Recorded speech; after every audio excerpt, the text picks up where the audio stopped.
হাতে কি সময় খুব অল্প? তাহলে ঝট করে শুনে নিন আজকের এই টলিউডের লেটেস্ট গল্প। আর্য এবং অপর্ণার মাঝে ব্যবধান তৈরি করতে মীরা এবং নীল মিলে চালল এক নতুন চাল।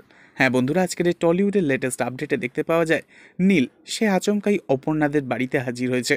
অপর্ণার মাকে নিজের পরিচয় দেয় সে অপর্ণার অফিসেই অপর্ণার সাথে কাজ করে বলে। অন্যদিকে আর্য স্যার আজ সারাদিন অফিসে বসে অপর্ণার কথাই ভাবতে থাকে আর বলতে থাকে, একবার যাই, আজ অপর্ণাকে গিয়ে চোখের দেখা দেখে আসি। অন্যদিকে দেখা যায় অপর্ণা বাড়িতে এলে নীলকে তো দেখে অবাক হয়ে যায়। অপর্ণার মনে নীলকে নিয়ে তৈরি হয় একটু একটু সন্দেহ। তবে নীল চলে যেতেই অপর্ণাদের বাড়িতে আসে আর্য স্যার।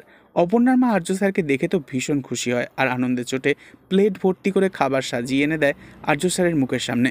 আর্য স্যার অবাক হয়ে গিয়ে খেতে না চাইলে তখন অপর্ণার মা বলে, আপনি অত কিছু ভাববেন না স্যার, আপনাদের অফিসে কাজ করেন ওই যে কি নাম, নীল নাকি, ওই তো এই খাবারগুলো অর্ডার করে এনেছে, ও তো এখানে এসেছিল। এ কথা শুনে আর্য স্যার চমকে ওঠে আর খাবারের চামচটা প্লেটের মধ্যে রেখে দিয়ে অপর্ণাদের বাড়ি থেকে বেরিয়ে চলে যায়। অপর্ণা বুঝতে পারে আর্য স্যারের মনের কষ্টটা, তাই আর্য স্যারের পিছন পিছন হাঁটতে থাকে অপর্ণা। রাস্তায় দাঁড়িয়ে অপর্ণা জিজ্ঞাসা করে, কি হয়েছে, মুখটা ওরকম কেন? তখন আর্য স্যার বলে, কই আমার তো কিছু হয়নি। অপর্ণা বলে, কিছু হয়নি বললেই হবে? একটা জিনিস আমি খুব ভালো মতন বুঝতে পারছি, সমস্যাটা ওই নীলকে নিয়ে। এ কথা শুনে আর্য স্যার চমকে ওঠে আর অপর্ণার মুখের দিকে তাকিয়ে থাকে। তো এই ছিল আজকের টলিউডের লেটেস্ট আপডেট। নেক্সট আপডেটের জন্য অবশ্যই সাবস্ক্রাইব করে রাখবেন। ধন্যবাদ।